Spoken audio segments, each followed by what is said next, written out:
Friends చూడండి, బంగ్లా fish అయితే నేనైతే అదేనండి కానాకట్టలు అంటారు కదా, ఆ చేప అయితే నెల్లూరు స్టైల్లో కర్రీ అయితే చేస్తానండి. నెల్లూరు అంటే నెల్లూరు కాదులేండి, నాకు వచ్చినట్టు నేనైతే చేసుకుంటానండి కొంచెం. సో ఫ్రెండ్స్, మెంతులు అయితే కాలినాయి, జీలకర్ర ఆవాలు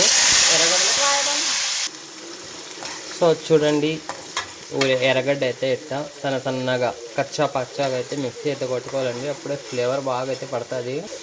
కరివేపాకు. సో ఫ్రెండ్స్, ఎర్రగడ్డ అయితే ఎర్రగా కాలిందండి, అల్లం తెల్లగడ్డ పేస్ట్ అయితే వేసుకుంటున్నా. ఇది వేసుకుంటే చేపల కూరలో నీసు వాసన ఉంటుందండి, అయినా కానీ బాగుంటుంది నెల్లూరు స్టైల్లోది. ఇదైతే కొంచెం వెరైటీగా అయితే చేసుకుంటానండి. ఆల్మోస్ట్ అట్టు వస్తుంది ఇటు వస్తుంది, ఇది ఒక్కటే నన్ను వేరే చేసింది. అల్లం తెల్లగడ్డ పేస్ట్ వేసుకుంటున్నా, వేసుకున్నారు కూడా వేసుకుంటానండి నెల్లూరులో కూడా. సో ఫ్రెండ్స్, అల్లం తెల్లగడ్డ పేస్ట్ అయితే వేగిందండి, టమాటా పేస్ట్ అయితే వేసుకుంటాను. పసుపు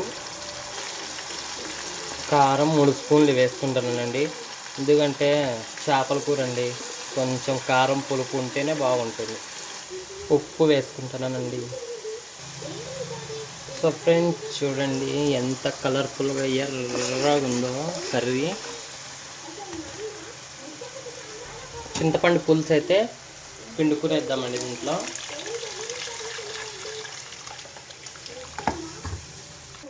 సో ఫ్రెండ్స్, చింతపండు పులుసు అయితే వేసేసుకున్నానండి, ఇప్పుడు కలుపుకుందాము. సో ఫ్రెండ్స్, నీళ్ళు అయితే పోసుకుంటున్నామండి, ఉడికి బాగా గుజ్జుగా అవుతుంది. చేపల పులుసు మసాలా మెయిన్ ఇదేనండి, చేపల పులుసులో. మూత పెట్టేస్తాను. సో ఫ్రెండ్స్, లాల్ బహార్ కాయలు అయితే వేస్తానండి నేను, ఇది చాలా పులుపు ఉంటుంది లాల్ బహార్ కాయ. సో ఫ్రెండ్స్, ఉడుకుతుందండి బాగా, ఉతుకుతా అని. ఎంత బాగుంటుందో పుల్లగా ఈ వానకి దీనికి మంచుకి. చేపల కూర ఉడికేటప్పుడు అలా అలా అలా అలా కొత్తిమీర వేసుకోవాలండి. సో ఫ్రెండ్స్, పులుసు అయితే ఉడికిందండి, చేపలు వేసుకునేద్దాం. సో ఫ్రెండ్స్, చేపలు అయితే వేసేసినానండి. బంగ్లా మచ్చి మీ సైడ్ ఏమంటారు కామెంట్ అయితే చేసేయండి. ఎంత టెంప్టింగ్ అయితే అంత టెంప్టింగ్ అయితే అండి కూర. పులుసు, చేపల పులుసు. ఈ పులుసు రాగి సంగటి కనుక ఉంటే ఎంత బాగుండుందో అంత బాగుంటుంది రాగి సంగటి. ఒరిజినల్ మాటలు అయితే మాట్లాడుతానండి నేను, మా సైడ్ మాటలు ఎట్టే ఉంటాయి, మీ సైడ్ ఎట్టుంటాయి నైస్ నాజుగ్గా అయితే మాట్లాడలేకపోతున్నా, ఎంత బాగుంటాయో. సో మామిడికాయ అయితే వేసేస్తానండి, లాల్ బహార్ కాయ. మూత అయితే పెట్టేస్తానండి నేను. సో మూత అయితే తీసి చూద్దామండి ఎట్టుందో. అదా అంత ఇవన్నీ జర సౌండ్. So friends, కలబెడతాను. ఈ చేపలు కొంచెం గట్టిగా ఉండే కాబట్టి గంట పెట్టి కలబెడతానండి చేపలకి.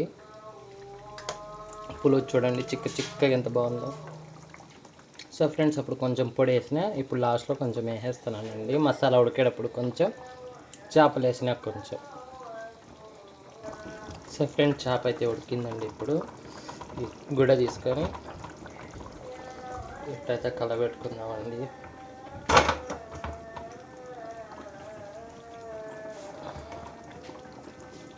సో నా డేటా బాగుందా, నైస్. కూర కంప్లీట్ అయిందండి, కూరకు వేసుకునేస్తాను. నీసు కూరల్లో ఎప్పటికైనా కానీ నూనె ఎక్కువ వేసుకోవాలండి. సో ఫ్రెండ్, చేపల కూర రెడీ అయిపోయిందండి, ఉడికేసింది. పొయ్యి అయితే బంద్ చేసేస్తాను.